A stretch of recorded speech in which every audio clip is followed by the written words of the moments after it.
ఈ ప్రభుత్వం పనితీరు ఎలా ఉంది, ఆ ప్రభుత్వం పనితీరు ఎలా ఉంది? ఈ ప్రభుత్వం అనుకున్నది కొన్ని నెరవేరుస్తుంది.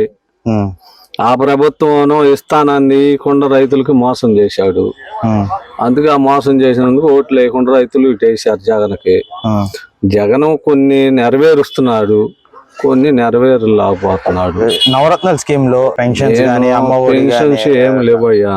నేను రైతుని, నాకు రైతు వల్ల 12,500 పడుతుంటాయి, 2,500. మేనిఫెస్టో ఒకటే నాకు.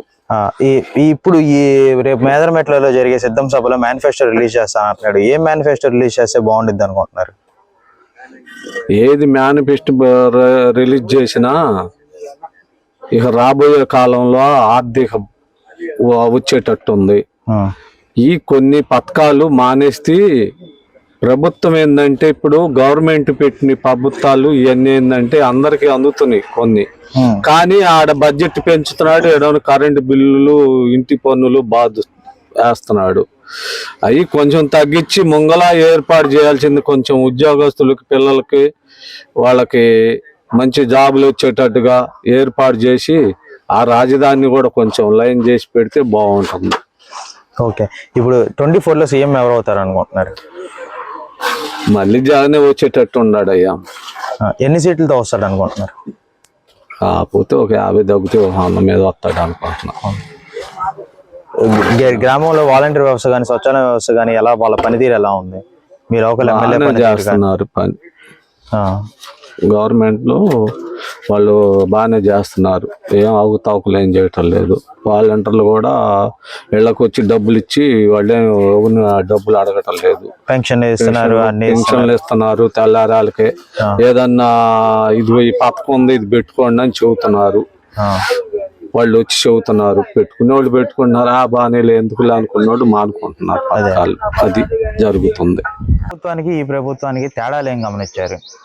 తేడాలు ఏముంది, జగన్ ఎక్కినాక పరిపాలన బాగుంది. మనకి లేబర్కి డబ్బు పడుతుంది, లేబర్కి అన్ని అందుతున్నాయి. కాబట్టి లేబరు ప్రతి ఒక్కళ్ళు జగన్కే ఓటేద్దామని ఆలోచనలో ఉన్నారు. ఎందుకు జగనే కావాలి?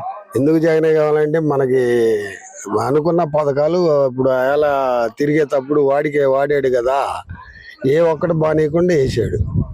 అందుకని జగనే కావాలని ప్రతి ఒక్కళ్ళ కోరిక. మీ గ్రామంలో వాలంటీర్ వ్యవస్థ కానీ, స్వచ్ఛాలయ వ్యవస్థ కానీ ఎలా పనితీరు, వాళ్ళ పనితీరు ఎలా ఉంది, ఎలా పనిచేస్తున్నారు? ఆయన పెట్టబట్టి వర్క్ నెంబర్గా చేస్తున్నారు అయ్యా, తిరుగులేదు. అది అప్పుడంటే ఆయన పెట్టలేదు, 14 ఏళ్ళు పరిపాలన చేసాడు. ఆ పరిపాలన బాగలేదు, అన్నమాట భాగం నిర్వహించుకోలేకపోయాడు. ఆయన పత్తు బాగలేకపోతే ఈయనకే వేద్దామని ఆలోచనలో ఉన్నాం. జగన్ అన్న పెట్టిన నవరత్నాల స్కీమ్ లో మీరు ఎన్ని లబ్ధి పొందారు? ఆయన పెట్టిన అన్నింటిలో లబ్ధి పొందామయ్యా. ఏది పెన్షన్ గానీ, ఆసరా గానీ, అమ్మఒడి గానీ, విద్యా కానుక గానీ, మొత్తం అన్ని అందినాయి. నెక్స్ట్ మీరు 24లో ఎవరికి మద్దతు ఇద్దాం అనుకుంటున్నారు? ఎవరికి? జగన్కి. చంద్రబాబు నాయుడు, పవన్ కళ్యాణ్ కలిసి వస్తున్నారు కదా, ఆ ఓట్లు చీలే అవకాశం ఉందా? చీలే అవకాశం అంటే ఎట్లా చేయాలి? సెలవు కదా. ఎవరు సీఎం అవుతారు ఒకవేళ వాళ్ళు గెలిస్తే? వాళ్ళిద్దరికి వెళ్తేనా? ముందే చంద్రబాబు నాయుడు ఎక్కితే ఊరుకోడు కదా ఈయన. రేపు ఇక్కడ సిద్ధం సభలో మేనిఫెస్టో రిలీజ్ చేస్తాను అంటున్నాడు కదా, ఏం రిలీజ్ చేస్తే బాగుంటుంది అనుకుంటున్నారు? ఏం చేస్తే బాగుంటుంది మరి? ఆయన లైక్ రుణమాఫియా గానీ అట్లాగా చేస్తానని అంటున్నాడు కదా, అది చేస్తే ఎన్ని సీట్లు వస్తాయి అంటారు జగన్ కి? 120 సీట్లు కన్ఫర్మ్ అండి జగన్కి. నెక్స్ట్ సీఎం ఎవరు అవుతారు? జగన్. జగన్ తిరుగులేదండి. ఆయన పెట్టిన నవరత్నాలన్నీ ఏది తప్పకుండా కొట్టాడు, తిన్నాము. జనం అంతా ఆయన ఆలోచనలోనే ఉన్నారు. నిన్నగా మొన్న కూడా ఈ 18 ఏళ్ళకి వేసాడు కదా, 18 ఏళ్ళు రైతు భరోసా.